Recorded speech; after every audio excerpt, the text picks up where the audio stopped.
வணக்கம். உலகத்துல பல பேர் பலவிதமான ஆயுதங்களை வச்சு போராடியிருக்காங்க. ஆனா வணிகத்தையே ஒரு மாபெரும் ஆயுதமா மாத்தி ஒரு மிகப்பெரிய சாம்ராஜ்யத்தையே ஆட்டம் காண வச்ச ஒரு மாமனிதரோட கதையத்தான் இந்த விளக்கப்பதிவுல நாம பார்க்க போறோம்.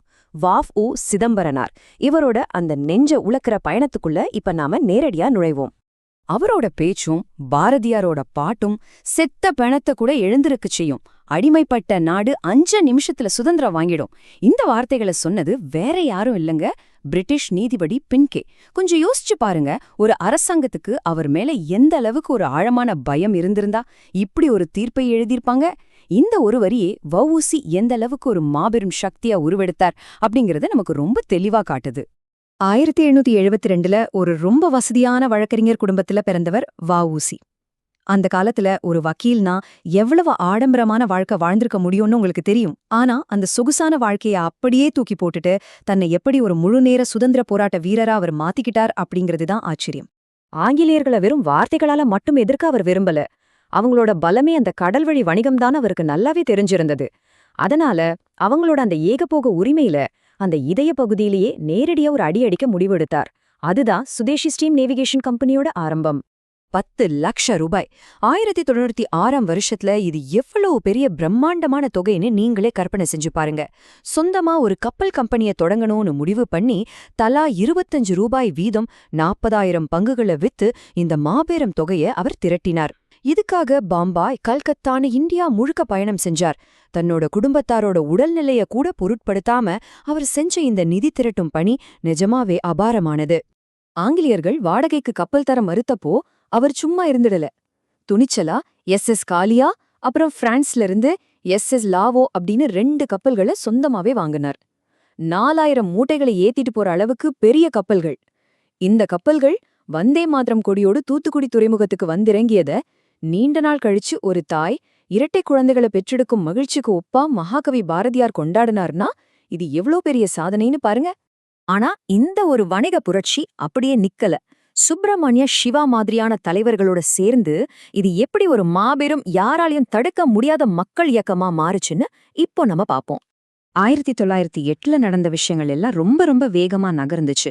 தொழிற்சங்கங்கள்னா என்னன்னே தெரியாத அந்த காலகட்டத்துல தூத்துக்குடி கோரல் மில் தொழிலாளர்களுக்காக போராடி ஒரு வரலாற்று சிறப்புமிக்க வெற்றியை பெற்றுக் கொடுத்தார். அதற்கப்புறம் பிரிட்டிஷாரோட தடைய மீறி பிபின் சந்திர பாலோட விடுதலைய சுதேசி தினமா அவர் கொண்டாடிய போதான் திருநெல்வேலி கலெக்டர் விஞ்ச் அப்புறம் ராபர்ட் ஆஷ் இவங்க 2 பேரும் சேர்ந்து வஞ்சகமா அவரை வரவழைச்சு கைது செஞ்சாங்க. தங்களோட பொருளாதாரத்தை அசைக்க பார்த்த ஒரு மனுஷன் மேல பிரிட்டிஷ் அரசாங்கம் எந்த அளவுக்கு ஒரு கொடூரமான பழிவாங்கும் நடவடிக்கையை எடுத்தது தெரியுமா? அதை கேட்கும்போதே நமக்கு ஒரு பக்கம் கோவமும் மறுபக்கம் ரொம்ப வருத்தமும் வரும். நீதிபதி பின்கே அவருக்கு கொடுத்த அந்த முதல் தண்டனையை கேட்டாலே நீங்க அதிர்ச்சி ஆயிடுவீங்க.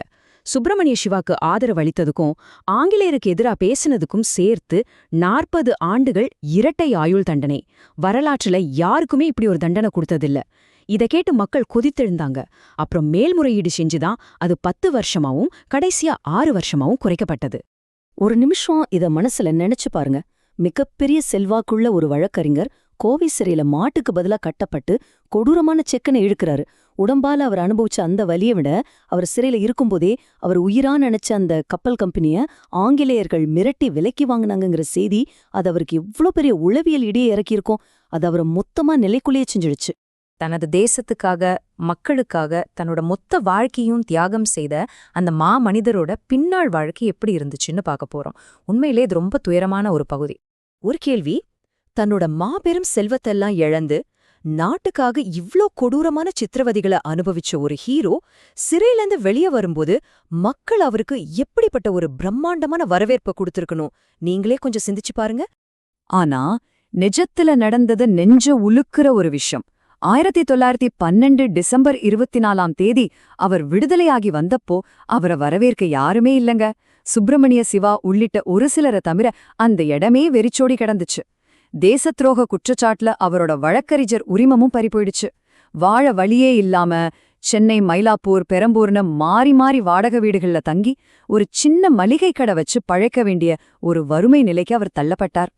ஆனா வறுமையின் உச்சத்துல வாழ்ந்தாலும் அவரோட தேசப்பற்று குறையவே இல்ல. தன்னோட வாழ்நாளின் பிற்பகுதிய அப்படியே தமிழ் இலக்கிய பணிகளுக்காகவும் சமூக சேவைக்காகவும் அவர் முழுமையா அர்ப்பணிச்சுக்கிட்டார். இவ்ளோ கஷ்டங்களுக்கு நடுவுலயும் மத்தவங்களுக்கு அறிவ கொண்டு போய் சேர்க்கறதுல அவர் ரொம்ப குறியா இருந்தார். கேரளாவோட கண்ணனூர் சிறையில இருந்தப்போ சக கைதிகளுக்காகவே நீதி நெறிகளை சொல்ற மெய்யறிவு அப்படிங்கிற நூலை எழுதினார். அது மட்டும் இல்லாம திருக்குறளுக்கு உரை எழுதினார். மனம் போல் வாழ்வு போன்ற சிறந்த ஆங்கில நூல்களை தமிழ்ல மொழிபெயர்த்தார். சிறைக்குள்ள இருந்துகிட்டே அவர் செஞ்ச அந்த தமிழ் தொண்டு நிஜமாவே அளப்பரியது. இறக்கும் தருவாயில தன்னோட நண்பனுக்கு அவர் எழுதின கடைசி கடிதத்தோட வரிகள் இது: வந்த கவிஞர்க்கெல்லாம் மாறி என பல பொருட்களை தந்த இந்த சிதம்பரன் இன்று நாவும் தோளும் நலிந்து பல பொருட்களுக்காக வாடுகின்றான். ஒரு காலத்துல கேட்டவங்களுக்கெல்லாம் வாரி வழங்கின அந்த கைகள் கடைசில வறுமையில வாடுச்சு. இன்னைக்கு நாம சுதந்திரமா சுவாசிக்கிற இந்த காற்ற விலைக்கு வாங்க 1936ல ஒரு பைசா கூட இல்லாம வறுமையில இறந்த ஒரு மாமனிதரோட தியாகத்தை நாம எப்படி போற்ற போறோம்? இந்த கேள்வியோட இந்த விளக்கப்பதிவை நாம நிறைவு செய்யலாம். சிந்திச்சு பாருங்க.